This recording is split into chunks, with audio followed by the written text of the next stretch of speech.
The Week with Robert Robinson.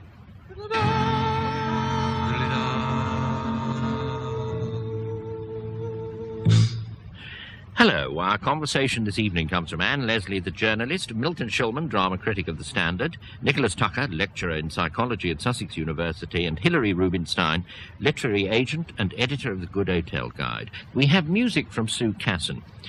We had some of the rarer spoonerisms last week, but people still seem to cherish the old chestnuts as well. Mrs. Forrester of Alderley Edge reminds me of Spooner wanting to say the dear old Queen, but coming out the queer old Dean. I know it's got a high polish on it, that one, a real patina, but I like to hear it. And even more antique, though a genuine, as opposed to a reproduction spoonerism, is the warden coming to the end of a sermon and then saying as an afterthought, in the sermon I've just preached, whenever I said Aristotle, I meant St. Paul. Now, sort of narrow-minded, pedantic Puritans like Nicholas here would say that isn't a spoonerism. Anything funny uttered like that by Spooner, and it was, is a spoonerism. Right. Well, there's an interesting coda to our consideration of the adjective boring last week. Mr. S. Drury of London Southwest 6 believes the other side of this coin is the mindless use of the adjective exciting, as in exciting new project, exciting challenge, exciting technology, and so on. I myself was once browsing, you think I'm making this up, but I'm not, it's true. I myself was once browsing through an Undertaker's magazine. I was necessarily doing some research. I mean, I don't normally do it. And I saw an advertisement for, quote, the hearse with the exciting new features. Absolutely true.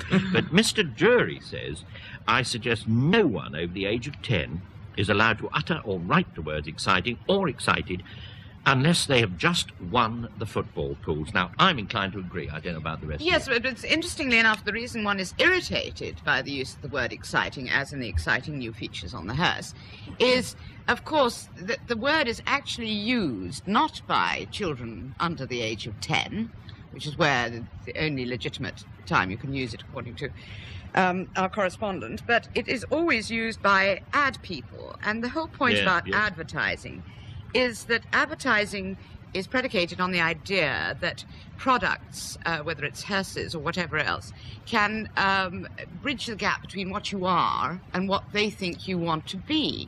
And the duller and more down-market the product, or more depressing in the case of a hearse, the more they feel that they've got to use this word exciting. It's because they've got the idea of the consumer as some sort of lardy old pudding who the most exciting thing that ever happened to them was spilling cocoa on the bus ticket or finding a bee in their sock or something. So I was very much forcibly reminded of this, actually, because this morning, all the junk mail that comes through my door, I picked up one of these highly coloured leaflets with lots of sort of exploding stars and things all over it, and it said, it promised me an exciting new concept in non-stick kitchenware. Now, that'd bring you on heat, wouldn't it? Absolutely. Now, it's funny you use the word heat, because, of course, what they're talking about is a kind of sexual excitement. And it's the less sexually exciting an object, the more they keep telling you it's sexually exciting by saying how exciting it is. Well, I'm not sure I agree with this thing about children, Anne. I mean, I know a child who... somebody said to her the other day, you're getting overexcited. And she said, no, just excited.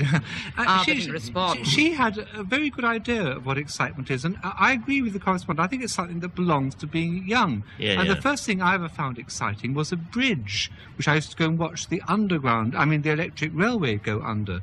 But I think the problem with the word is that it's one of these words that can only really be used by people who feel excitement. You can never actually determine what it's going to be for anybody else. And I'd imagine if you were a funeral director looking at a hearse and it had incredible sort of new ball joints or plastic sort of superstructures, it would be genuinely exciting. But what you can't do is tell everybody it's going to be exciting for them. And just want to say about the overexcited, that was the word, the phrase in childhood, wasn't it? Which literally meant you are having far too good a time. And it reminds me of Stephen Potter saying that the way to quench enthusiasm at a children's party, if he felt that everyone was having too good a time, he'd suddenly say, remember old Mrs. Wilson. There was no old Mrs. Wilson, but he just stopped it that way. And the way one's parents did was to say, you're getting overexcited. Or old Granny's aunts used to say, there'll be tears before bedtime. I don't like the way in which this panel is rubbishing a perfectly valid word. If you think we're going to rubbish the word panel next, I won't have that, not in these panels. Well, I remember a few years ago, it was situation,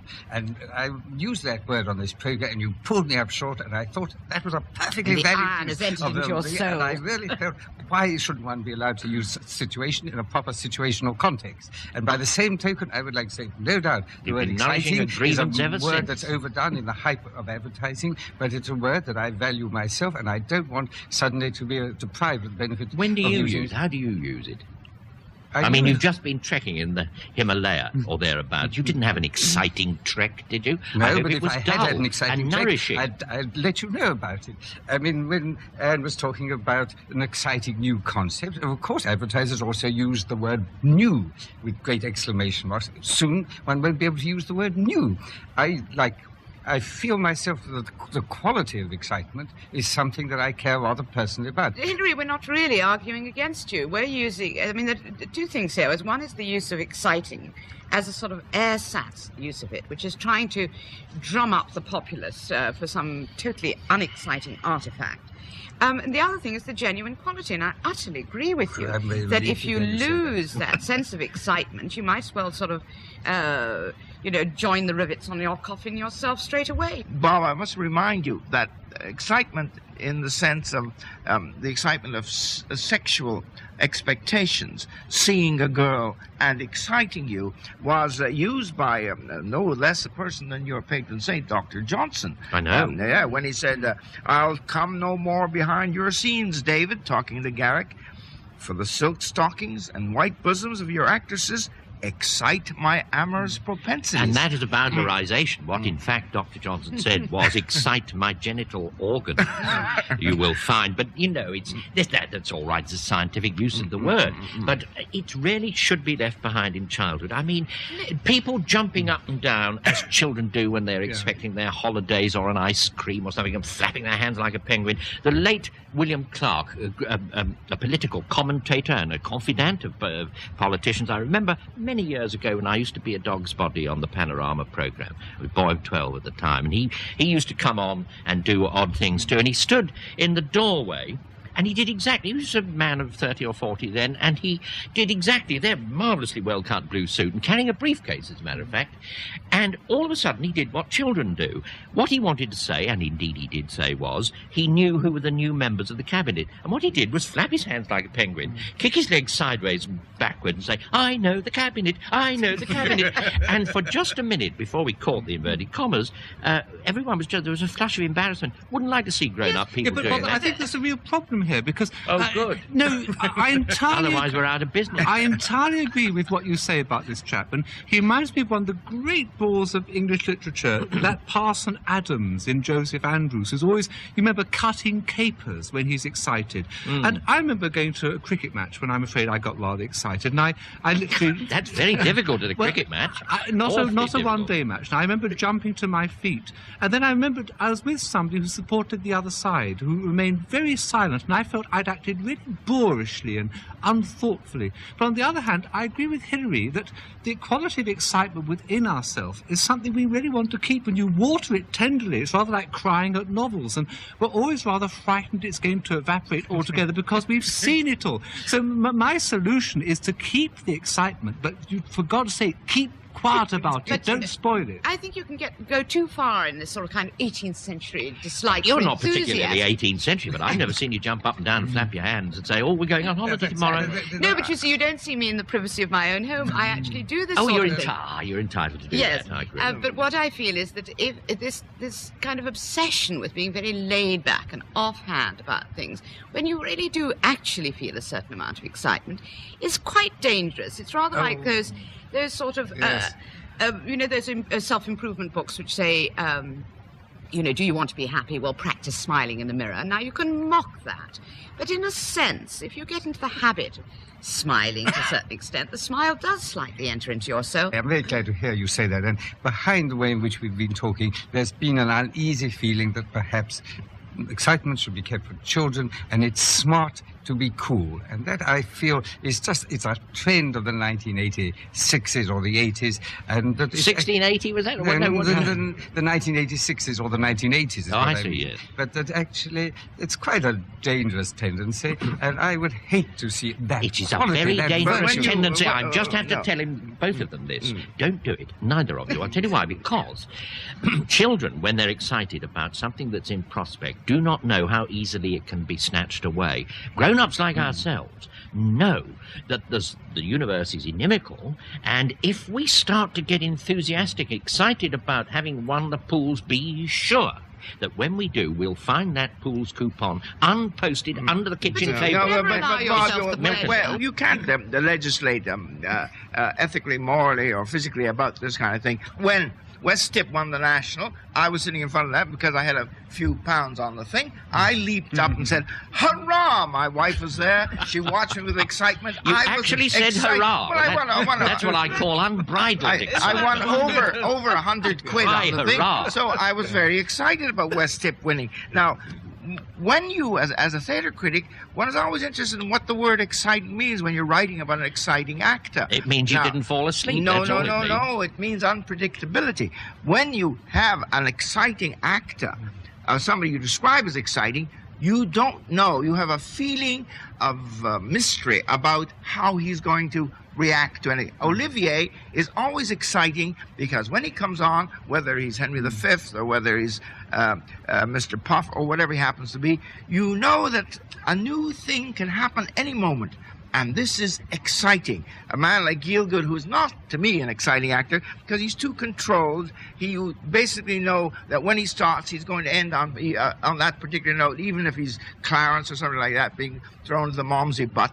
Basically, it's not going to have that kind of excitement that Olivier has. I think we can untie this knot if we distinguish between feeling excitement and the expression of excitement, Hilary. What Milton was saying about the theatre reminds me of going, say, to see a big opera in Italy in an open-air theatre. Whenever you get a high note, people clap, and so the whole opera becomes a charade in a way.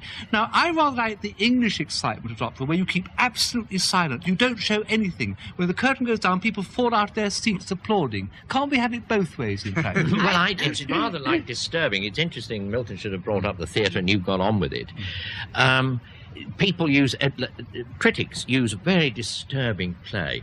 And I always have an image, of people groaning, shuffling, twitching throughout, and they're so disturbed, they finally, when they get in the street, they are indeed greeted and carried away by the white-coated attendants. It's all disturbing is a word we should do sometime. But Anne, you were going to say. Yes, I just wanted to pick up on what Milton was saying about really what excitement in the theatre means. It's a sense of danger. Mm-hmm. It's the sense of the high wire act. That's Is he going to pull it off? Is he going to...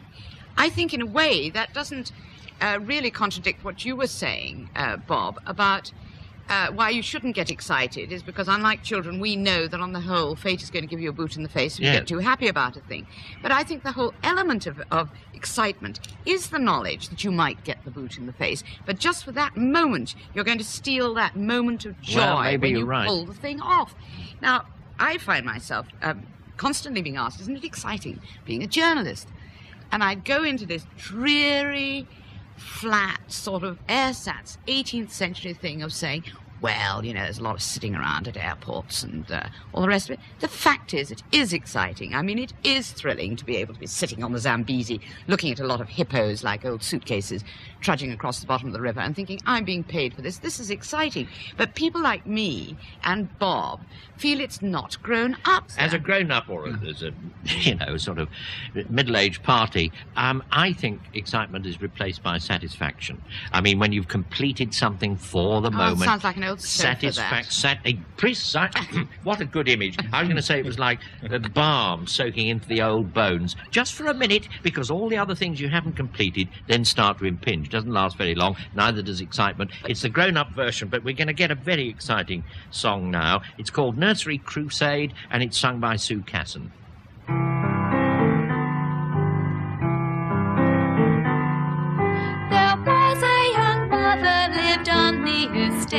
She attended encounter group Thursdays. She cared for her children and watched what they ate, and at bedtime read nursery rhymes always.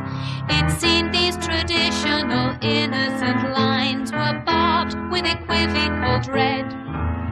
Too often the themes were in violent extremes. Where they weren't, they were sexist instead.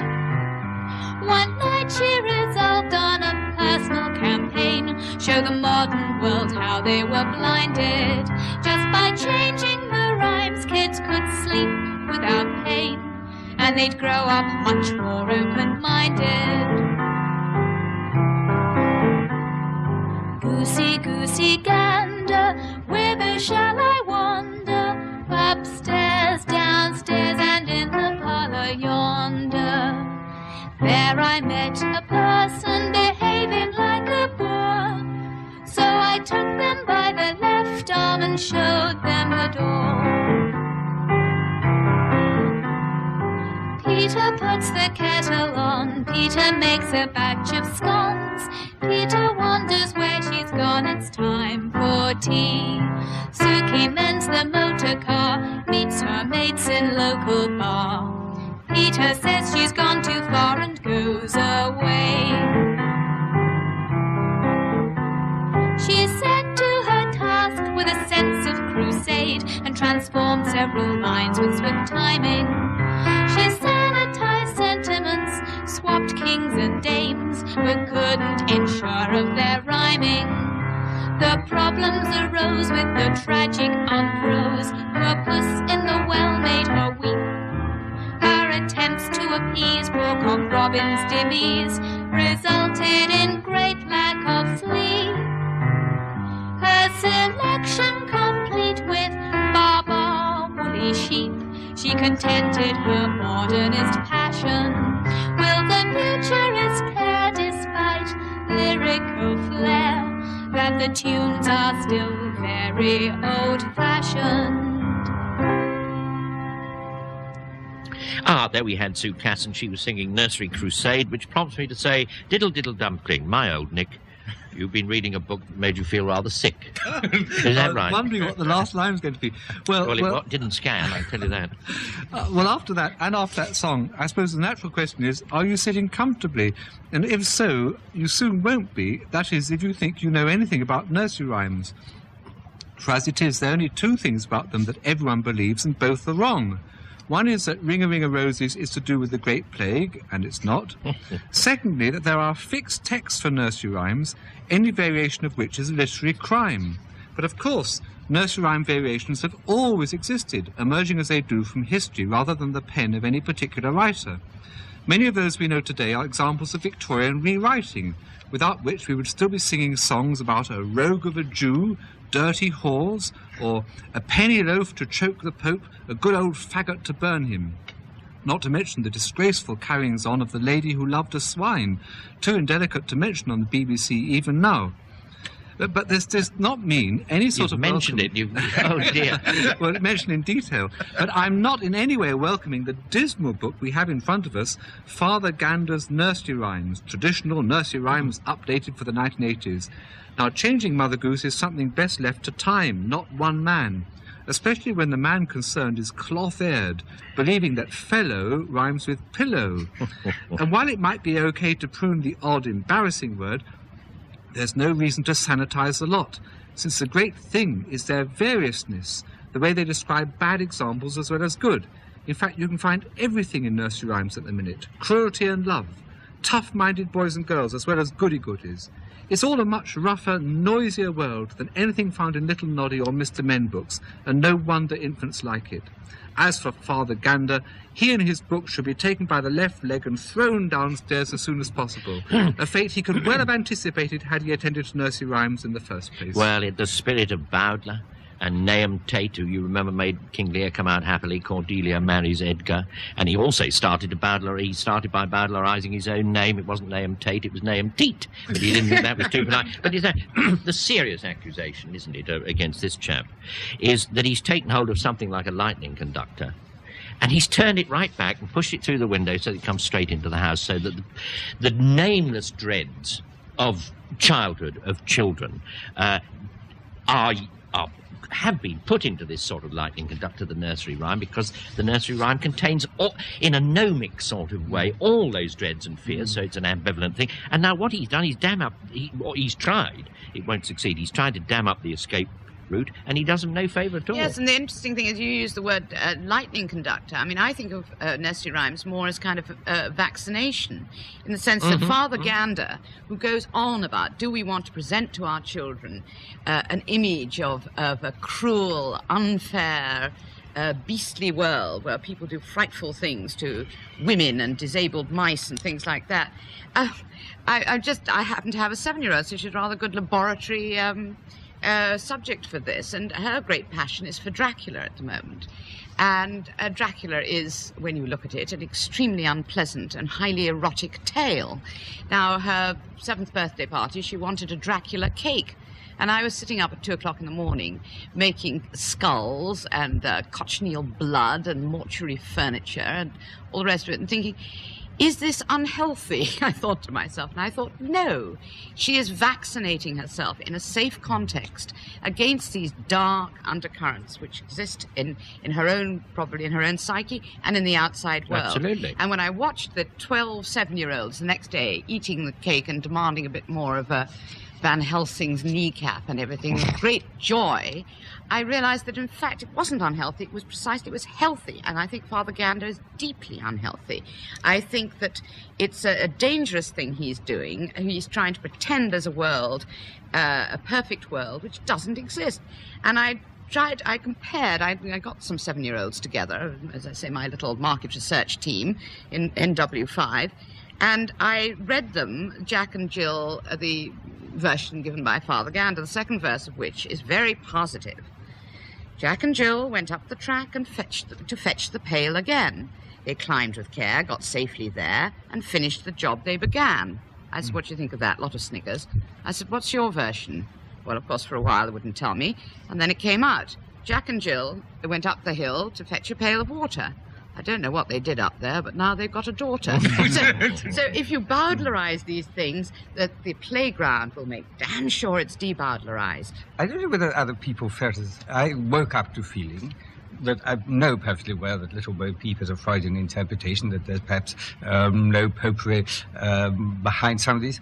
I've never for a single moment been aware of any violence, aggression, or anything. Nursery rhymes are simply things I know in my system, but as to their being, as they often are, about catastrophes, about terrible things, and women living in the shoe, actually surprised me. I was unaware of it. However, I must just, for the benefit of those who aren't going to read this perfectly dreadful book, may I read out what I think was the worst one of the lot, about the old couple who lived in a shoe. There was an old couple, because he doesn't like women, because it's sort of sexist. There was an old couple who lived in a shoe. They had so many children, they didn't know what to do. So they gave them some broth and some good whole wheat bread, kissed them all sweetly, and sent them to bed. There's only one thing I don't understand. If they didn't want children, why didn't they plan? Now, I noted that last rhyme. I mean, the sentiment I leave aside as too trumpery to bear consideration, but to the immortal proscription of men who wear brown shoes or men who eat soup at lunch, the sort of things you mustn't do, I would add another warning: never trust a man who rhymes plan with understand. Or Milton. again with began. Well, that the interesting thing is, I don't know at what age children read nursery. I think 7-year-old, they've probably gone past these particular rhymes. I think it's 4 or 5 probably is the age group that I think that they're remotely interested in them. And what you say to your child is, Daddy, what is planning? And you then have to start working on a description of birth control and contraception to a 4-year-old. I would have thought that this would be a rather intricate problem for parental and child relations. I thought I could make up one myself. Sing a song of 6pence, a pocket full of rye, 4 and 20 blackbirds baked in a pie. Very good. When the Good pie, so far. Very good so Not far. bad so far. when the pie was opened, the birds began to sing. keep inflation down to make your pennies ring. You see, I see my child saying, "What is inflation, Daddy?" You know, and I get into a lecture on monetarism. Well, exactly. I mean, there's this one of the one on the Jack Sprat, Father Gander's version of Jack Sprat. You know, he would eat no fat and his wife would eat no lean. Second verse. Both Sprats, I'm sure of that. Much better off would be to leave the fat upon the plate and be cholesterol-free. Imagine describing what cholesterol exactly is, but it reminds me of Jane Fonda, who I actually heard her giving a lecture where she was asked about how she brought up her children, and apart from sort of bringing them up to not play with war toys and everything, she said of her 4-year-old, "Troy, you see, understands that junk food is a political issue." And I thought, I think that the point that Hilary made is worth going on with, that he says that he really loved nursery rhymes but never knew too much what they were saying. And that is absolutely true, because their great appeal is to the ear, not to the mind. And Dylan Thomas has written beautifully about Rider Cockhorse to Banbury Cross, which of course Father Gander sees entirely in terms of sexism or something, but he said it was the phrase Banbury Cross and Cockhorse that really got him going. And another famous nursery rhyme, Pop Goes the Weasel, if you read the Opie's Dictionary of Nursery Rhymes, there's about 3 pages of closely written notes trying to work out what it means. But the point is, it doesn't matter at all. Pop Goes the Weasel is a magnificent line of poetry. But it does matter, and I'll tell you why it also matters, but it's to continue the line you're pursuing. It matters that it should be concealed. Because when, for instance, there are 2 ways of doing it. The saccharine way, this man has tried to sort of clean it up in some sort of way. And then there's another way, I have a book at home a fellow sent me, in which he's tried to restore the literal severities of the sources, according to him, that the nursery rhymes have come from. But you see, it's only when the sources are concealed that the nursery rhymes have power. Once you reveal, or you think you reveal, where they come from, all the power leaks away from. The thing is, the literal meanings have been buried in the rhymes, and that's why the rhyme has any strength at all. Yes, but... And because it is a gnomic sort of utterance, a child feels... possibly not in any sort of realistic way, but simply by chanting the thing, relieved of a certain sort of tension, which comes with the fears that this nursery rhyme is dealing with by not actually delineating, but giving tongue to in a curious kind of Chinese. If you read his version and you read the original, the one we know, you then suddenly realize the profundity of the original version, because he reduces profundity to banality. Yes, indeed. And when you get Humpty Dumpty sat in the wall, Humpty Dumpty had a great fall, and the original verse, all the king's horses and all the king's men couldn't put Humpty Dumpty together again. Now that's a tremendous state about the futility of authority, the inability of the king to actually put together Humpty Dumpty, and to change it to all of the horses, the women and men, put Humpty Dumpty together again, reverses entirely. It makes it a kind of tautology, because what he's saying is nothing's happened. You see, the point of the rhyme is, quite apart from any sort of overtones, is that something has got to be broken. We want something to be broken. And that basically, in the end, there is some kind of essence called gravity, which defies the authority of even the king. Surely. Yes, but apart from that actual practical message, I think that what Bob was saying was very interesting about the gnomic nature of a lot of this, the fact that the rhymes have got this extraordinary, almost quasi-religious plain-song element to them. I think they are the kind of religious rituals of childhood. Yes, indeed. And if you take them out and make them sound like something from the Health Education Council or the Hackney Women's Committee, the kind of ritual religious element is removed from them. And I think essential that they suggest what they do not define. I don't think we should be too worried about this book, quite honestly. I mean, it's the nursery rhymes themselves that are interesting. I think Anne's point about parody is absolutely true. The 2 of the most parodied nursery rhymes are, in fact, Twinkle, Twinkle, Little Star and Mary Had a Little Lamb. Now, unlike most of the other nursery rhymes, which are sort of tag ends of pop songs and ballads and football chants and things, and those were actually written especially for children, and children got their revenge. The other thing is that there's been a host of books like this. I mean, the Americans were always writing at the end of last century, the rhymes like, a dollar loaned at 6% will yield 6 cents to pay the rent per annum.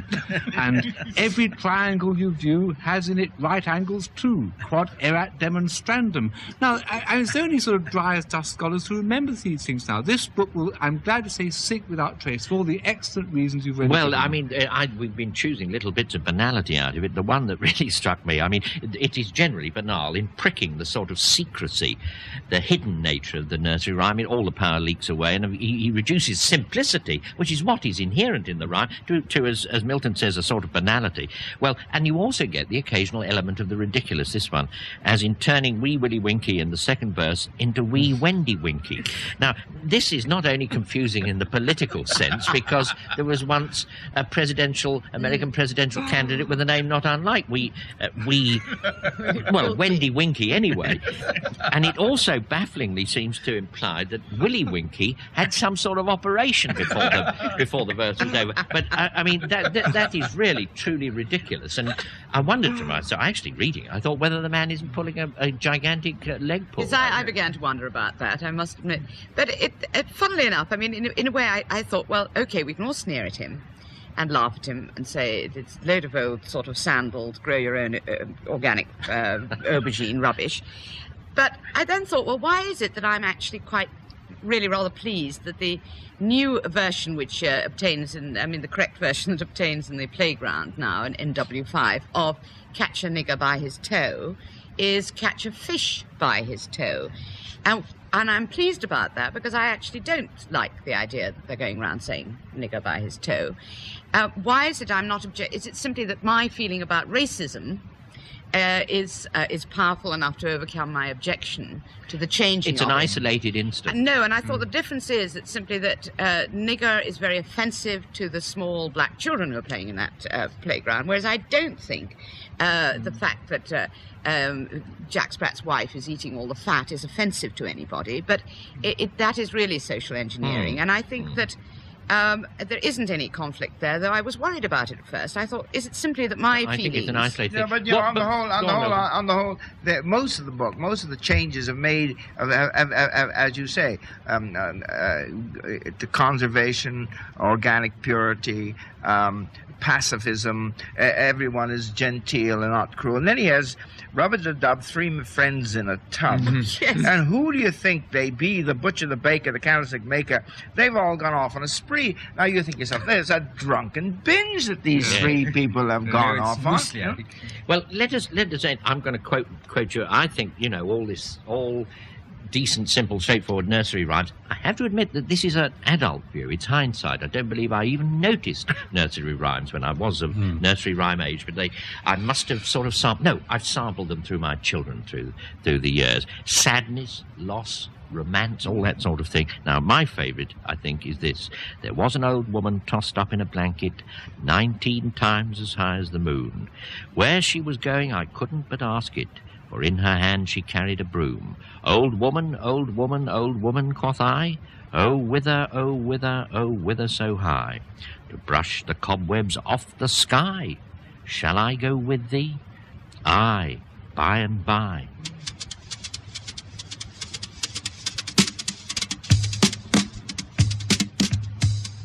Anne Leslie, Nicholas Tucker, Hilary Rubinstein and Milton Shulman were stopping the week with Robert Robinson. Sue Casson provided the musical interlude, and the programme was produced by Michael Ember.